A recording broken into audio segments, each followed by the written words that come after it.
উমরা জীবনে একবারই ওয়াজিব বা সুন্নতে মুআক্কাদা, যার নিকট উমরা করার মতো সমর্থ থাকবে, উমরার যে ব্যয় হয় সে ব্যয় করার মতো যোগ্যতা যার কাছে থাকবে, তার উপর জীবনে একবারই ওয়াজিব অথবা সুন্নতে মুআক্কাদা।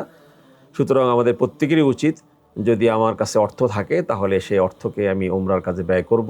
কেননা এই পবিত্র জায়গায় এসে অর্থ ব্যয় করে আল্লাহর সান্নিধ্য পাওয়ার মতো যে সুযোগ, সেই সুযোগটাকে কাজে লাগানো, এটা আমাদের সকলের উচিত। আমরা সেই সুযোগটাকে ব্যবহার করব ইনশাআল্লাহ। আল্লাহ তাআলা আমাদের সকলকে তৌফিক দান করেন, আমরা যেন আমাদের যখনই সমর্থ হয় তখনই উমরা করি।